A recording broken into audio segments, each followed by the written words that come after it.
यात्रा कर रहे हैं, लेकिन इन 16 महीनों के दरमियान क्या कुछ ऐसी समस्या है जो सभी जगह सेम नजर आ रही है?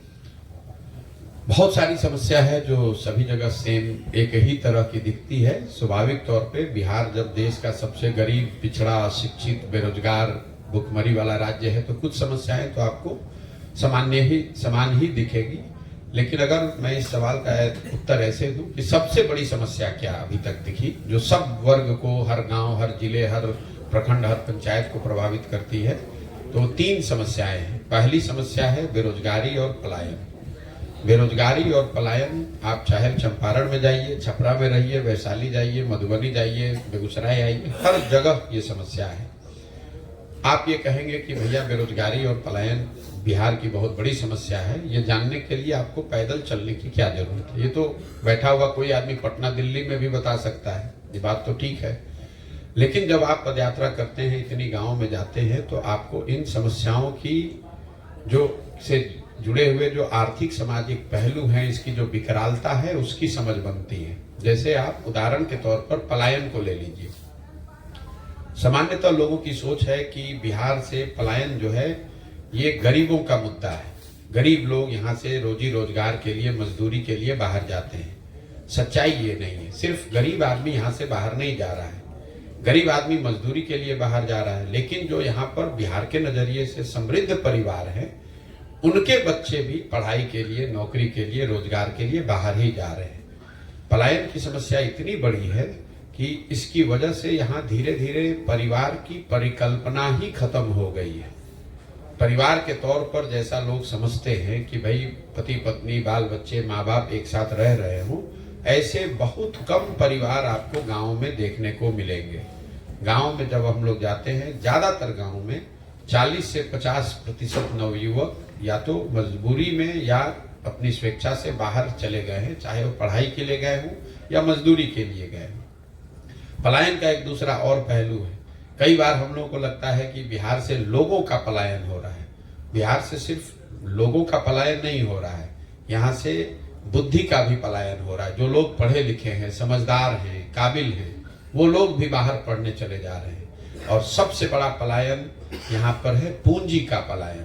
जो पैसा आप और हम बचाते हैं, जो भी यहाँ की जनता कमा रही है, बैंकों में रख रही है, उस पैसे को बैंक वाले यहाँ से दूसरे राज्यों में भेज रहे हैं, जिसकी चर्चा कोई नहीं करता है। लोगों की का जो पलायन है, बुद्धि का पलायन, श्रम का, बुद्धि का और पूंजी का, इन तीनों के पलायन की वजह से बिहार की ये दुर्दशा है। पिछले 20 वर्ष में, मैं आपको एक आंकड़ा दे रहा हूं, इसको याद रखिए, कोई बिहार में आपको बताएगा नहीं। आरबीआई का, रिजर्व बैंक ऑफ इंडिया का आंकड़ा है, 1990 से जब लालू जी मुख्यमंत्री बने तब से लेके पिछले साल तक 2023-24 वित्तीय वर्ष तक बिहार से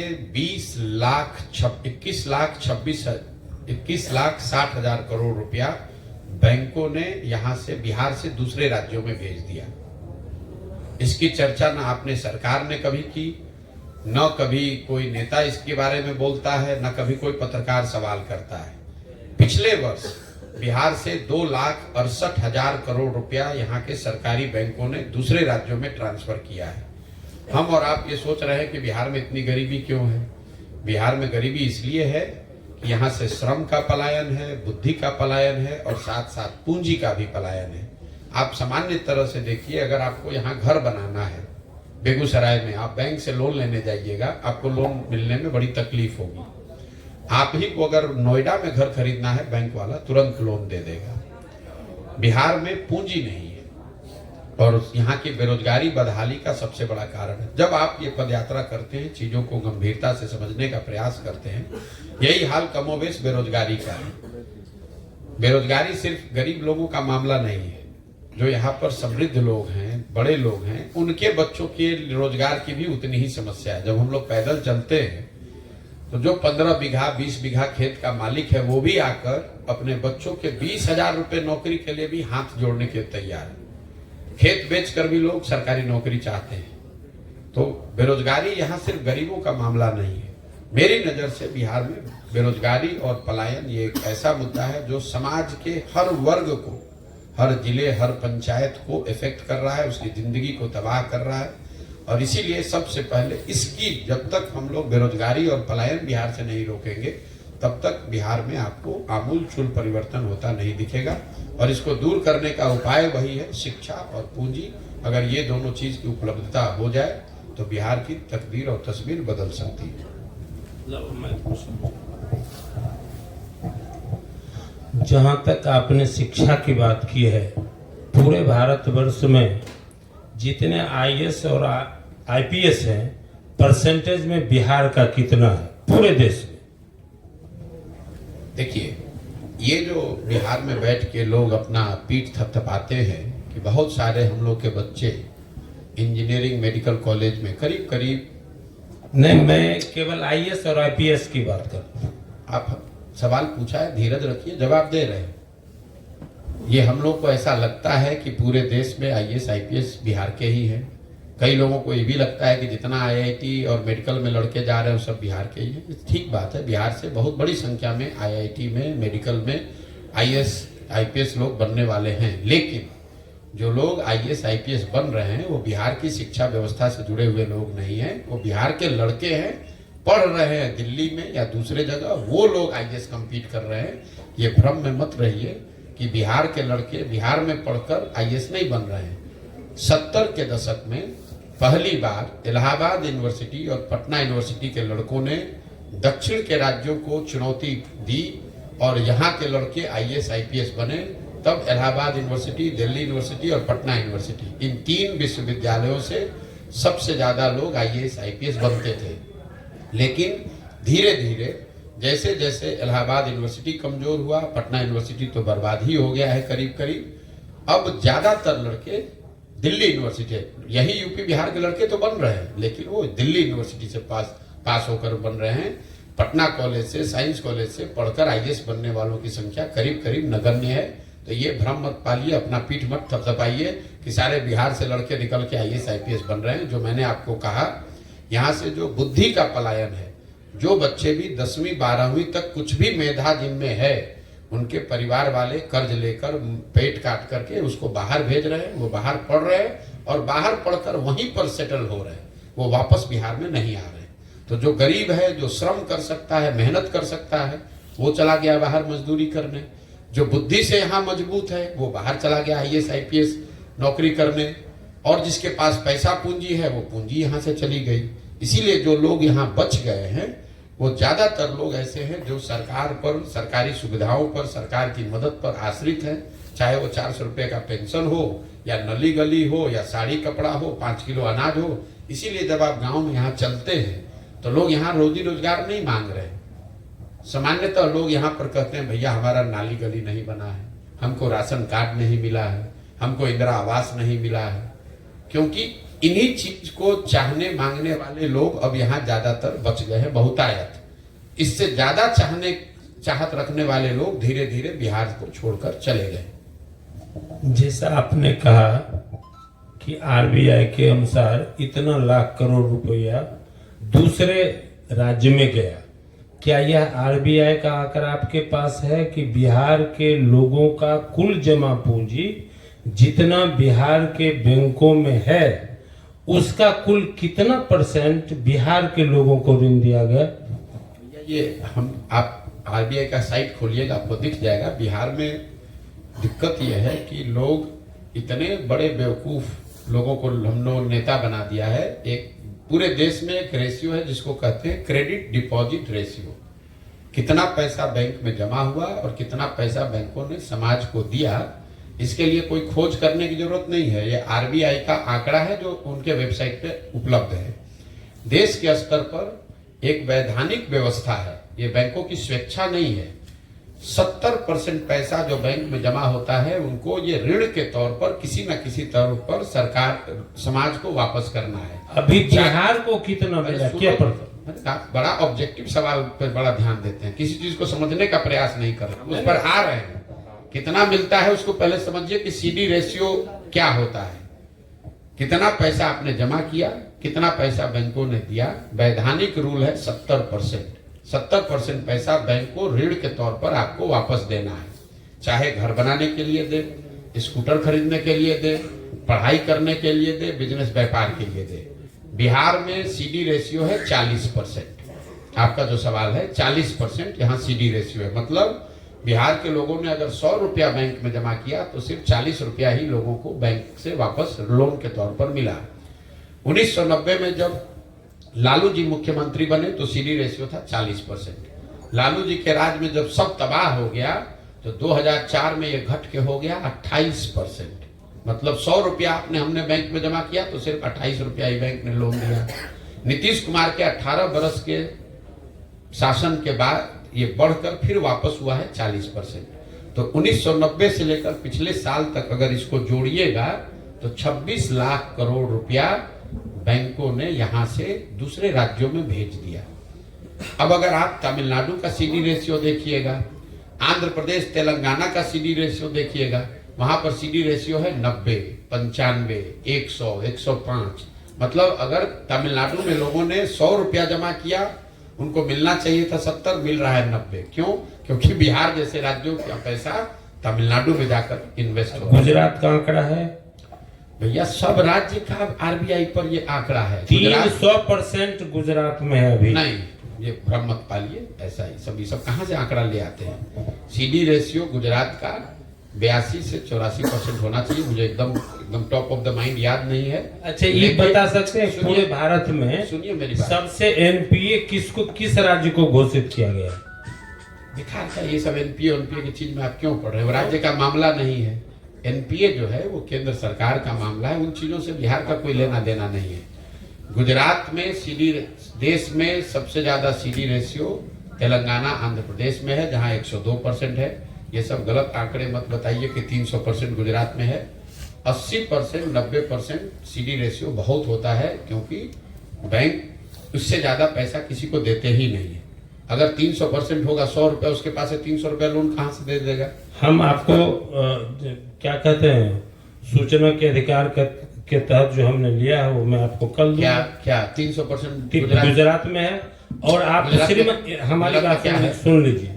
बिहार की जो स्थिति है, पूरे भारतवर्ष में जितने भी बैंकर हैं, बिहार के बारे में यह कंसेप्ट पैदा किया है कि बिहार के लोगों ने जितना लोन लिया है वो एनपीए है, लेकिन यह नहीं बताया कि नंबर ऑफ एनपीए अधिक है, अमाउंट ऑफ एनपीए अधिक नहीं है।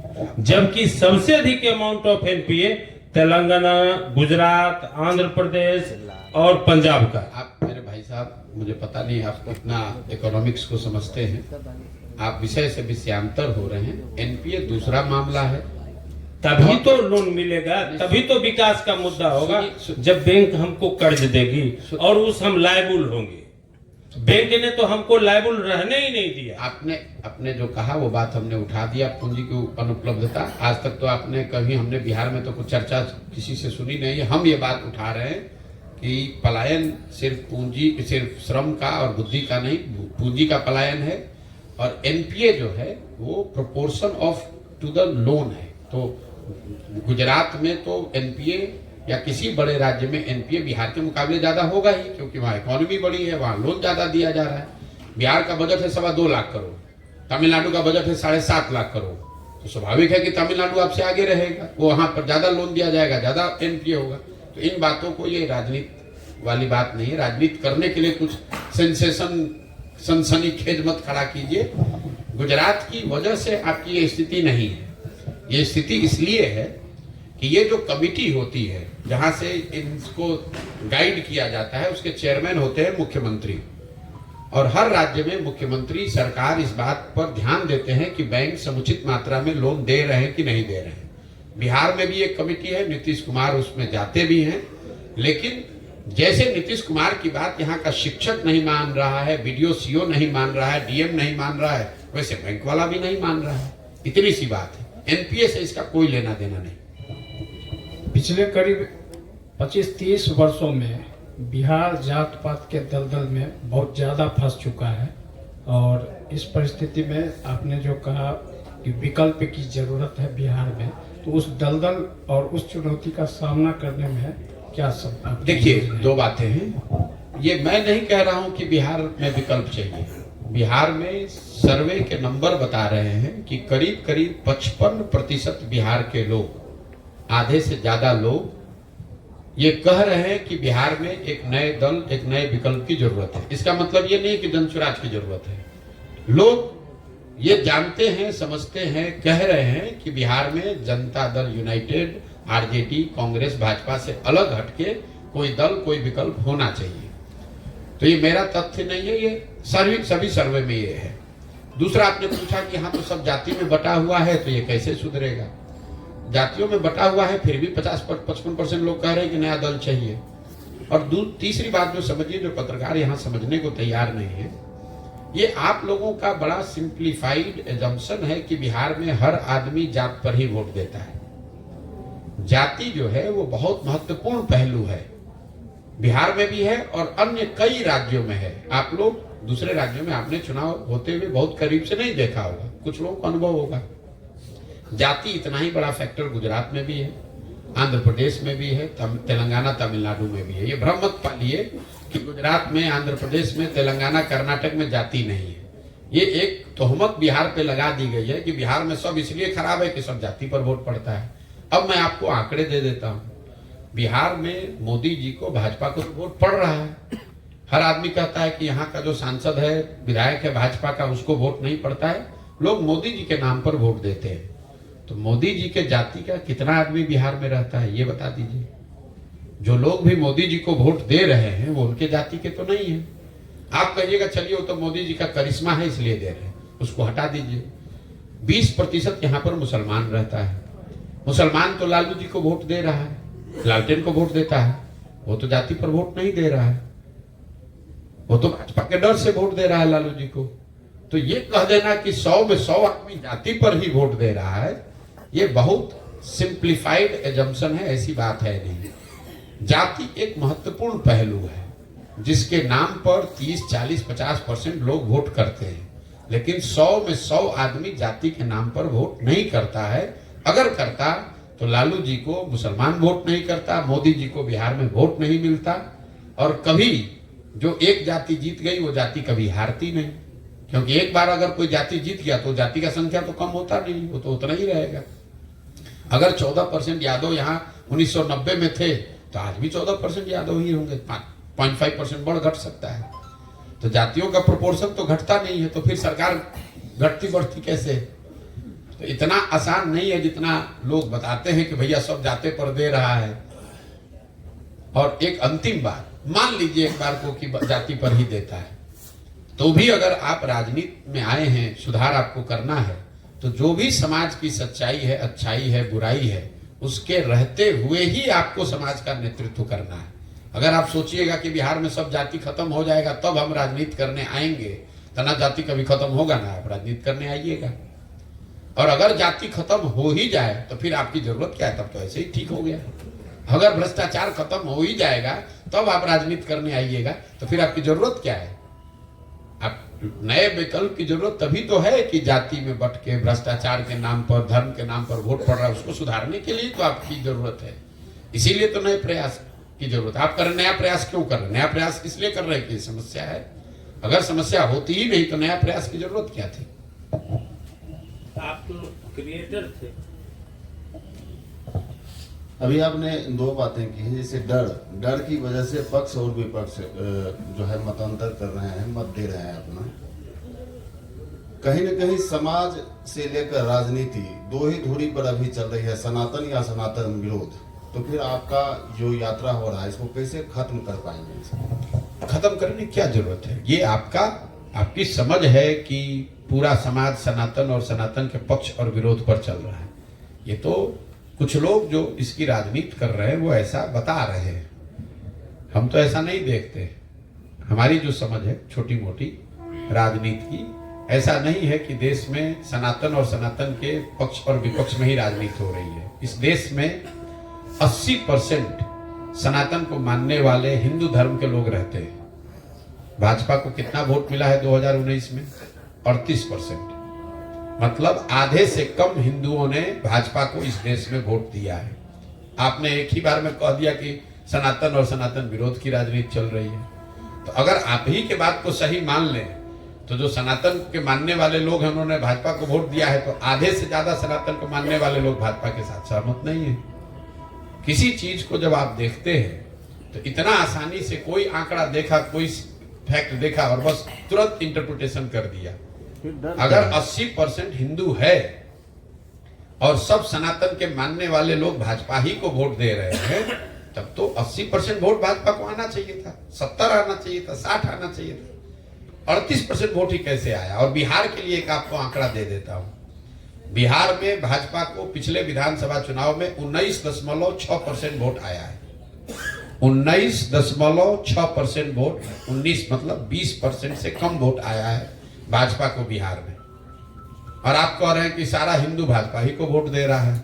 बिहार में 82% हिंदू है, तो भाजपा को 20% वोट कैसे आया? आप हमको समझा दीजिए। उस वक्त की परिस्थितियां कुछ और थी, आपको अब अरे भैया, अभी लगता है इस बार? दो बरस पहले का वोट का दे रहे, पहले का नहीं बोले हैं। अभी जो विधानसभा हुआ है उसका आंकड़ा है 19.6% वोट भाजपा को आया है। जाके देख लीजिएगा आंकड़ा। तो फिर डर क्या है इसमें? डर जो आपने अभी चर्चा की, जो डर रहे हैं लोग, डर सनातन का नहीं है। जो मुस्लिम समाज है उसको भाजपा का डर है, इसलिए वो लालू जी को वोट देता है। और जो हिंदुओं का एक बड़ा वर्ग है उसमें भी जिन्होंने लालू जी का राज देखा है, उनका जंगल राज देखा है, उससे जो डरता है वो भाजपा को वोट नहीं करता है उसके पक्ष में। वो ये कहता है कि कितना भी भाजपा खराब है, कम से कम लालू जी का जो जंगल राज है वो वापस नहीं आना चाहिए। इसलिए डर के मारे फिर वही जाकर भाजपा को देता है। यही डर है कि फिर से वो जंगल राज वापस ना आ जाए, ये डर है। मुसलमान को ये डर है कि कहीं भाजपा का शासन ना हो जाए, ये डर है। सर, जिस प्रकार से अभी आपकी पदयात्रा चल रही है और मैंने कुछ जनता से भी मिलने का प्रयास किया, उनका कहना है कि बहुत सारे लोग नजर में तो अभी आप नेताजी नजर आ रहे हैं। सिंपल सी बात है कि नया नेता चल के आए हैं, लगता है हम लोगों का कुछ भला होने वाला है। लेकिन उनका ये भी कहना है कि जो भी आते हैं जनता को ठग के चले जाते हैं। क्या प्रशांत किशोर जी जो आए हैं, पद यात्रा तो अभी इनकी चल रही है, क्या यह पार्टी आगे चलकर राजनीतिक पार्टी में तब्दील हो जाएगी या जनता की जो समस्या है उस पर भी प्रशांत किशोर कुछ करेंगे या पद यात्रा खत्म करने के बाद जाके बैठ जाएंगे? यात्रा खत्म करके जाके बैठ जाएंगे, समस्या का समाधान तो जनता खुद ही करेगी। जहां तक बात रह गई ठगने की, आप जनता से बात किए हैं तो हम जनता को जो बोल रहे हैं आपने वो भी सुना होगा। हम सामने से कहते हैं कि भैया हम पर एक पैसे का विश्वास नहीं करो, हमको वोट मत दो, हमको वोट दोगे तो हम भी तुमको ठगेंगे। हम तो सामने से रोज ये कह रहे हैं। हम कहाँ जनता को कह रहे हैं कि आप हमको वोट दे दीजिए, हमको विश्वास कर लीजिए, हम आएंगे तो आपका काम कर देंगे। हम ये कह रहे हैं कि हमको वोट दोगे तो भी तुम्हारा कल्याण नहीं होगा, हमको वोट दोगे तो हम भी तुमको ठगेंगे। हम तो ये कह रहे हैं कि आपको जिसको वोट देना है दो, लेकिन वोट अपने बच्चों के लिए दो और वोट मुफ्त में मत दो, 5 किलो अनाज पर मत दो।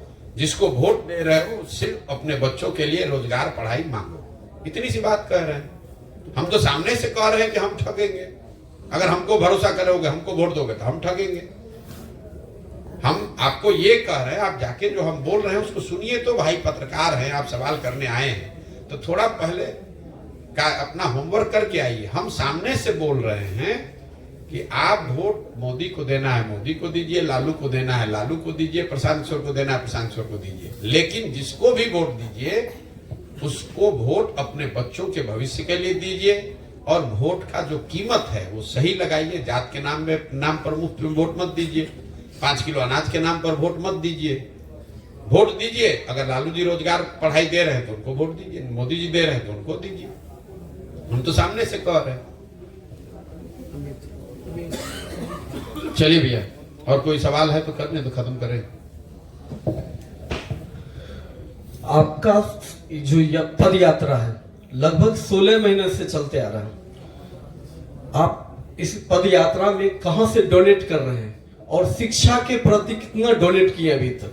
कितना स्कूल बनवाए और कितना कॉलेज बनाए, इस पर जरा बता दें। मैं आपका सवाल यह है कि इस पदयात्रा का पैसा कहाँ से लाते हैं कि डोनेट किए, मतलब पदयात्रा में हम डोनेट करें? आप कह रहे हैं कि मतलब पदयात्रा जो चल रहा है इसका खर्चा कहाँ से आता है? बिल्कुल बिल्कुल, करोड़ों करोड़ों रुपया आप खर्च कर रहे हैं। बिल्कुल बिल्कुल। कहाँ से आप लाए? अरे बता रहे हैं भाई, इतना अब तो लग रहा है कि आप पुलिस है और हमको बैठा के कोर्ट में पूछ रहे हैं।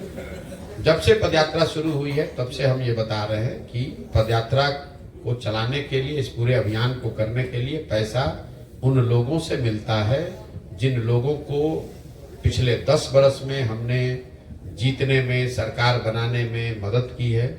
आज देश में 5-6 राज्यों में ऐसे लोग सरकार चला रहे हैं जिनके बनने में, वहां पहुंचने में हमने कंधा लगाया है। पदयात्रा के लिए, इस अभियान के लिए मदद वो लोग कर रहे हैं, उन राज्यों के बड़े लोग कर रहे हैं जो कि प्रशांत किशोर को जानते हैं या हमारे काम को जानते हैं, समझते हैं, और उनका ये भरोसा है। हम उनसे हाथ फैलाकर मांग रहे हैं कि भाई हमको मदद करो, हमारे राज्य की जरूरत है, हमारा राज्य सबसे गरीब और पिछड़ा है। पैसा बिहार के लोगों से नहीं ले रहे हैं, इसलिए नहीं ले रहे हैं कि अगर यहाँ के लोगों से पैसा लेंगे तो जो पैसा देगा वो गर्दन पे बैठेगा, कहेगा भैया इनको टिकट दीजिए, इनको जिताइए, इनको हराइए, इनको रखिए, इनको मत रखिए। इसीलिए बिहार के लोगों से पैसा नहीं लेते हैं। पिछले 10 वर्ष में देश भर में जो हमने काम किया है, जिनकी मदद की है, उनसे मदद वापस ले रहे हैं। इसमें कौन सा बहुत बड़ा सीक्रेट है जो आप बता रहे हैं कि कहाँ से आता है? रोज कैमरे पर बता रहे हैं कहाँ से आता है। आप पत्रकार हैं, आपको एक छोटा सा सुझाव दे देते हैं बिना मांगे हुए।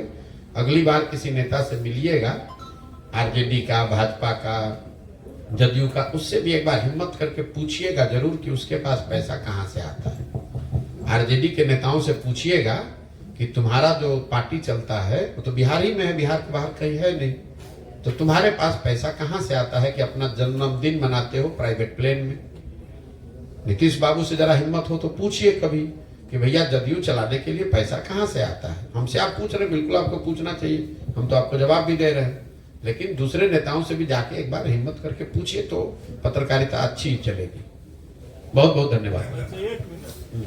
गांधी मैदान में हुए नियुक्ति पत्र का वितरण जो समारोह हुई, उसमें तेजस्वी यादव का कहना है 2 लाख नौकरी हम दिए और सीएम नीतीश कुमार ने कहा कि 10 लाख का नौकरी हम दिए। इस पर आपका क्या कहना है?